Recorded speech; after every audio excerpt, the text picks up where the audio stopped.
everybody. Welcome to the Level Up Your Legacy podcast, where we aim to help you build your legacy one day at a time. And if you're joining us for the first time today, thanks for tuning in. We're excited to connect with you. And speaking about connection, that's what we're talking about today, the power that comes through connecting with others. Of course, we're walking through the book Boundaries for Leaders by Dr. Henry Cloud. And today we're in chapter 5, The Power Through Connection.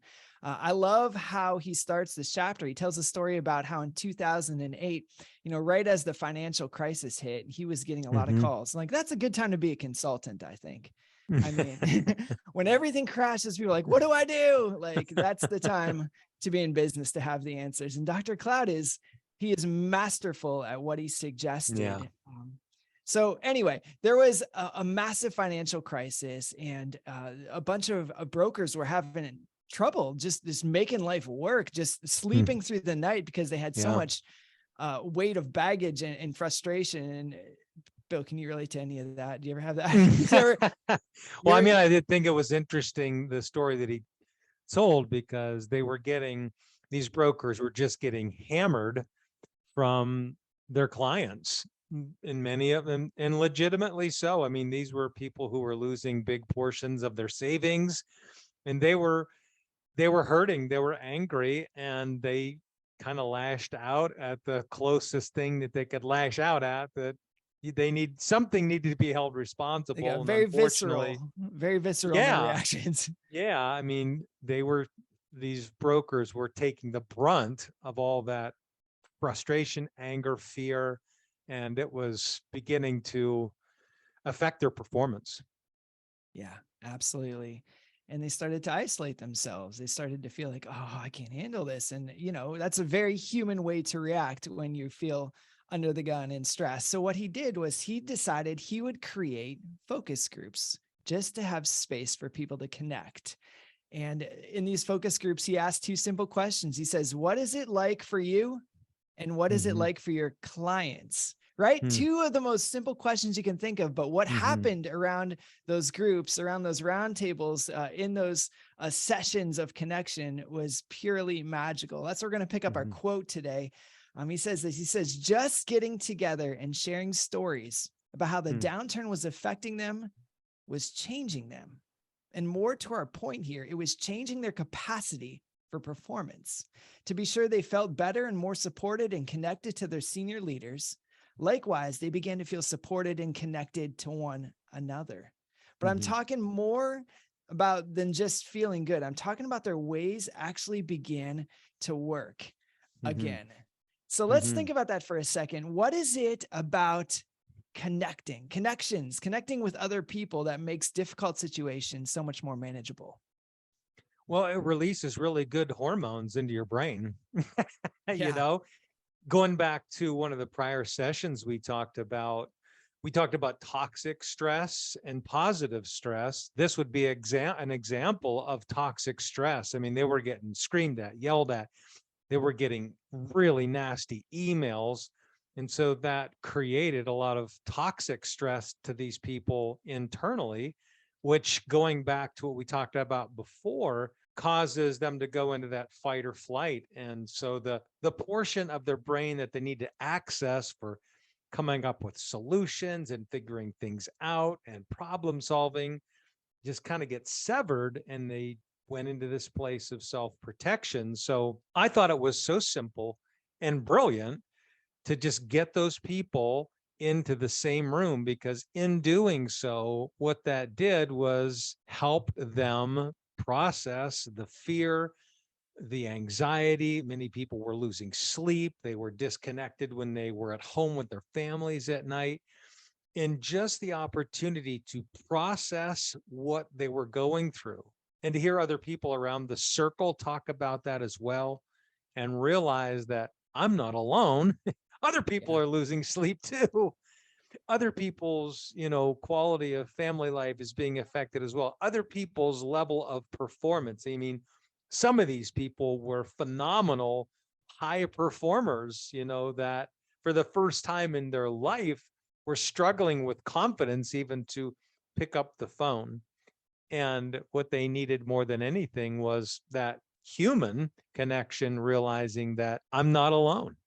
Mhm. And when we can, it's just amazing how as people, we're just wired for connection. And when that happens, when we realize we're not alone, when other people are with us, some of these chemicals like oxytocin, like serotonin get released into our brain and our bloodstream. And they are specifically designed to fill us with a sense of well-being. And some of that well-being was restored, and that was the thing that helped them come back online, if you will, and re-engage their brains to start figuring things out and moving forward. And isn't it interesting? Cloud makes the point that relationships reduce stress. And isn't it funny that the opposite of that is also true? It was those break in those relationships with their clients, like those negative feelings that were coming from other relationships that were really amounting to that stress. So it's only Yeah. natural that as connections are built again, that stress level would come down. I think that's so true. And there's a couple things about this. Number one, not everybody is wired the same way. So some people are more wired for relationships than others. We do a lot with DISC training, the 4 personality types. And a couple of those personality types are more task oriented. The dominance and the conscientiousness types of personalities, they're more task oriented, whereas the I's, the influences, and the S's, the steadiness styles are more oriented toward relationships. So not everybody approaches relationships the same way, but we all need them. We all need human connection, and at some level. So many companies that we work with, because most of our work is in the for-profit realm, the bottom line and the results and the profit are always a top priority, because if you're not making money, nobody's going to get paid and you're not going to stay in business. And it's easy for companies and teams become just results obsessed Mhm. and to ignore some of the more deeper human elements of what make great teams great. And that is creating spaces where people can connect on a human level. Well, I'm glad you said that because, Dr. Cloud continues this thought and he says, our brains need positive relationship to grow and to function well, whether for monkeys in the cage, or Yeah, financial wizards it's on a Wall great Street. story. I know, or your own people or sales team members. He said, relationship is the key to high performance. So it's not just connections that reduce stress. It's actually a key component of teams that perform high. So Right, it's like a exactly. double benefit. So, Yeah. under that thought, how can a leader work to create positive relationships in their organization, not just so stress is relieved, but so they can, perform at their highest level even? I think there's just so many ways to do this, and I like that you made that connection. Sometimes it's like what Jim Collins talks about in the tyranny of the or versus the genius of the and. Like, we got to choose between relationships or productivity, you Yeah. know? And no, it's like actually creating that intentional connection on your team and spaces and places where that can happen actually take the performance and the results to a whole new level. That's why one of the frameworks that we teach in our business is a framework that comes from Patrick Lencioni's work in the 5 behaviors of a cohesive team. It's simple. It's a simple framework that teams can understand. And the most foundational behavior is to create and build trust. And he Hmm. defines it as vulnerability based, which I love because it says that we're human beings, and at some level as humans, we need that place for human connection, and even the place where we can be vulnerable with one another and even emotionally exposed at appropriate levels. And when you can do that, it leads to the top behavior, which is ultimately results. I love the fact that trust is the most foundational. Without that, all the things that you want to get done are tremendously limited. I'll give you an example of this. I was talking to a good friend of mine a couple weeks ago who recently took over a team of about 40 people. So 40 members on this team, all of which are union. It's a maintenance team inside of a Department of Corrections facility. That All of sounds its really union. easy. Sounds real simple. All 40 people on your team, all Well, union guys and their maintenance men. Like that's well, the and big. he's got three supervisors. So there's him, three supervisors, and the rest of those guys. And it was a really toxic environment before he took it over. And in 6 months, it has completely changed. And I'm like, dude, okay, so what did you do? I mean, stuff like that doesn't happen by accident, right? He said, well, I just started giving people more grace who didn't deserve it. I'm like, Wow. okay, that's not That's a enough for me. That's great, but what did that actually look like? How did you actually do that in real time? He said, I did three things. He said, the first thing I did, I started caring about everybody on the team. I found out when their birthdays were, when their spouses' birthdays were, when their kids' birthdays were. I found out what types of things might be going on in their families. Maybe a family member has cancer or something like that. And he said, I just started caring about those things. I would email them, talk to them about them when I saw them, maybe write them cards. I just started caring about things in their personal life. Second thing he said was, every morning I give them an opportunity to come in and just talk about things that are frustrating them or that they're struggling with. So again, what's he doing? He's allowing them to feel. He's allowing them to really talk and unload some stuff that they're struggling with at an emotional human level, right? He's giving them space to just be people. Yeah, exactly right. Exactly right. And I mean, the applications of this can go in 1,000 different directions.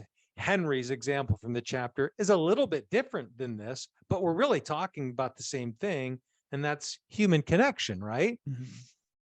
You're not just a human doing. This is not just a transaction where you give me work and I pay you money. No, it goes way beyond that.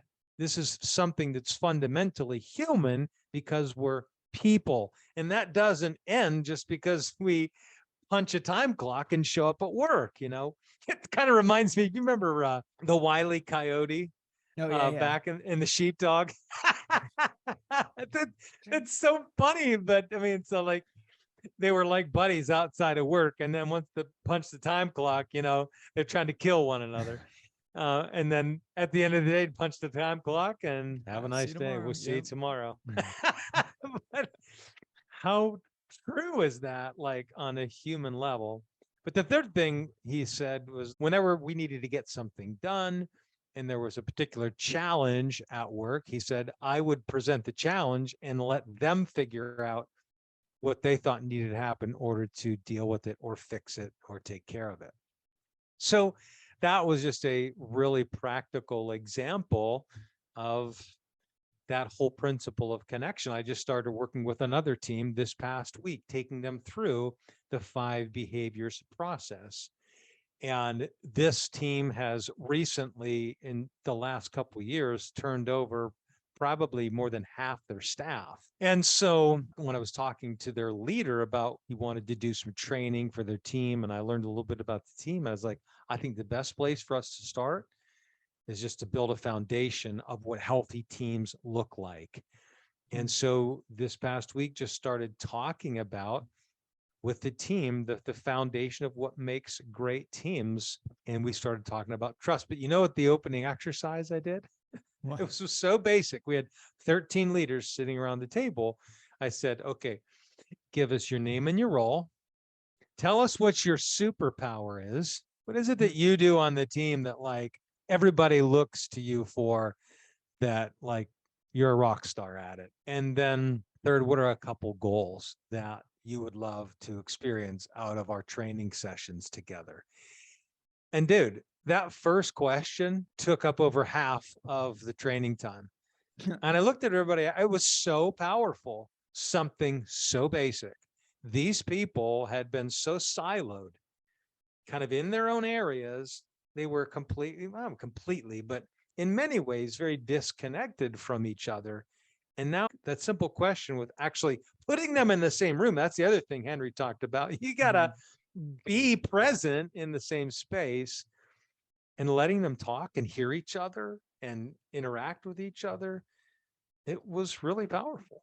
So Wow. simple, so foundational, so powerful, and yet so underrated, Mhm. ignored even by so many leaders to their own peril. So it's interesting that he talks about how setting boundaries is the best thing we could do as a leader, right? Like the whole premise Mhm. of this book is leaders get what they create and what they allow. And then in Mhm. this chapter, he draws a conclusion of how building connections is actually setting boundaries. And I'd love this Mhm. quote. I want to share with you, and then we're going to talk more about how to build connections. So maybe someone, is tuning in today, like, okay, Bill, okay, Paul, how do I do that on my team? How do I build some connections? Sure.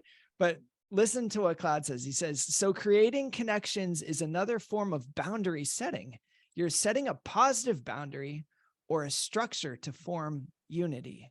And you're Yeah. setting a very firm boundary against disconnection Yeah. and fragmentation. Yeah. Remember, you get what you create as well as what Yep. you allow. So create connections and don't allow disconnectedness. I love how he Mm. weaves that whole theme of the book Yeah. together in Yep. connection. So Yeah.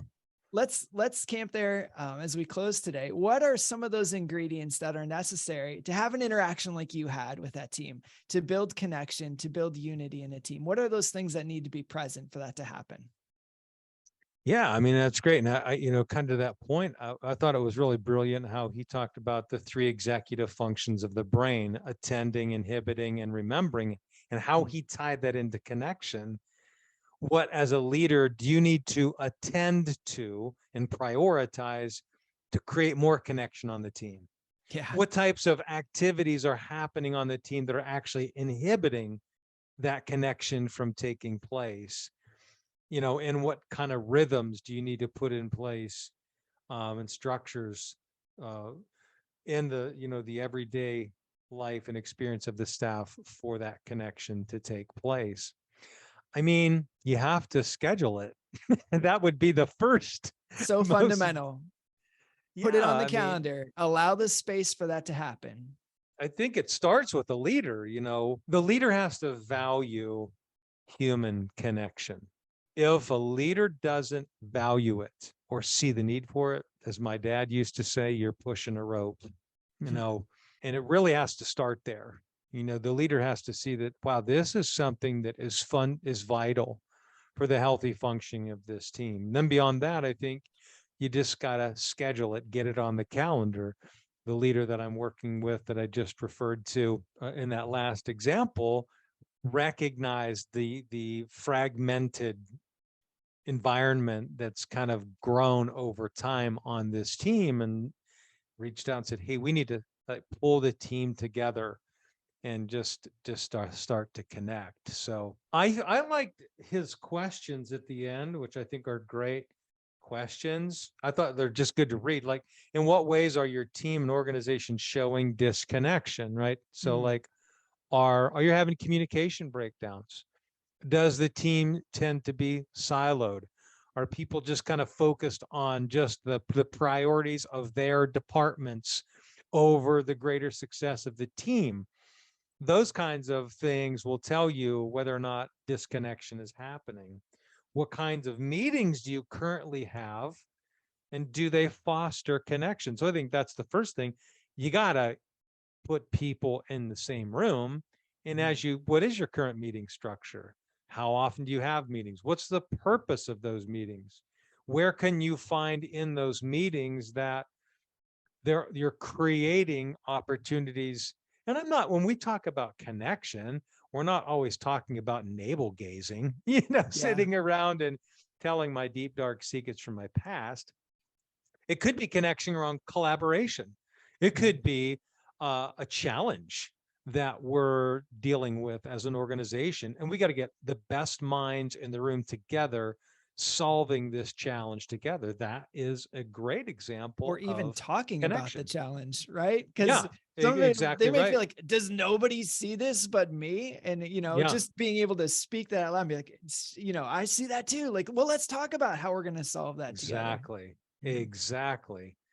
One of the meetings, well, there's a Patrick Lencioni, and actually Henry refers to this book in this chapter, wrote a book called Death by Meeting. And I've used his 4 basic meeting types with a ton of organizations to help them understand the types of meetings that you should have in your organization. So most organizations, most companies have what Lencioni refers to as meeting stew. And that is that the staff meeting is like a one size fits all, where everybody tries to put all the stuff that they think is an important and they want to talk about and deal with in a meeting in it. So everybody comes to the meeting with a different agenda, a different set of expectations, and then everybody walks away equally frustrated. Yeah. Or they And need so a then, stew nap after that. Like I remember well, feeling yeah. like And I so gotta then lay down. Like, exactly. So because we don't structure our meetings the right way, what do people conclude? We need to stop having meetings. They're just a waste of time. And Cloud said the answer is not to stop having meetings, right? The mhm. answer is to structure your meetings the right way and understand what types of meetings do we need to have and what purpose did they serve. So like the first one is the daily check-in, 5 to 10 minutes for no other. People don't even sit down. You meet at the beginning of the day and you just share what's going on from your area. And just by doing that, it creates connection and allows everybody to be in the loop with what's going on in everybody else's schedule, which is one of the most efficient things you can do because it eliminates what Lencioni talks about as sneaker time. That if you don't know those details about people's schedule on the front end of the day, what do you end up doing? You get on the phone or you send an email or you go over to a person's office. You do all kinds of different things to get that information, which takes a lot more time than if you just pulled the team together at the beginning of the day and had that quick conversation. It would have alleviated the need for that. That would be one. The second one that Lencioni talks about is the weekly tactical, which is a meeting that exists to focus on the biggest challenge.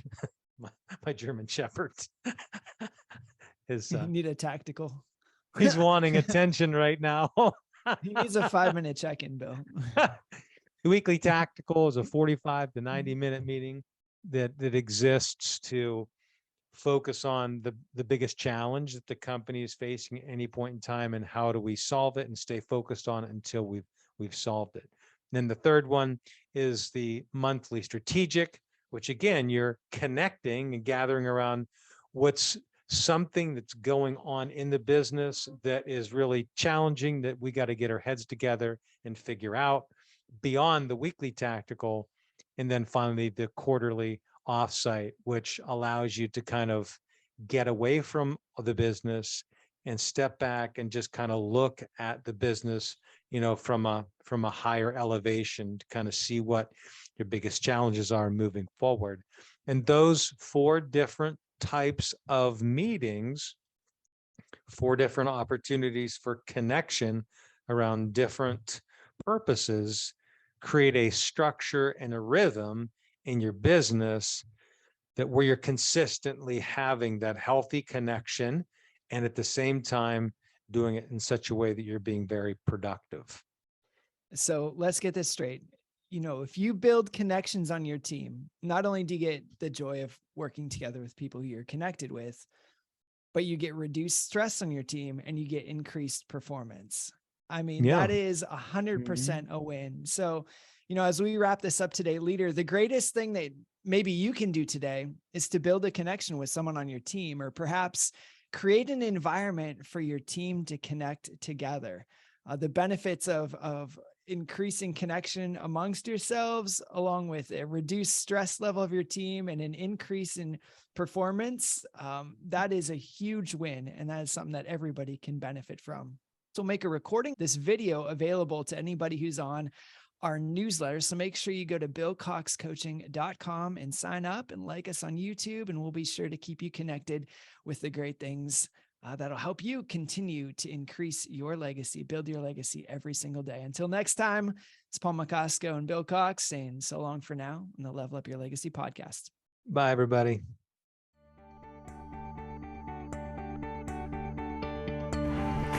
Hey, thanks again for watching today's video. And before you go, subscribe to our YouTube channel and make sure you go to billcoxcoaching.com. Sign up for our regular newsletter to help you move from success to significance and lead your life in such a way that you live a legacy.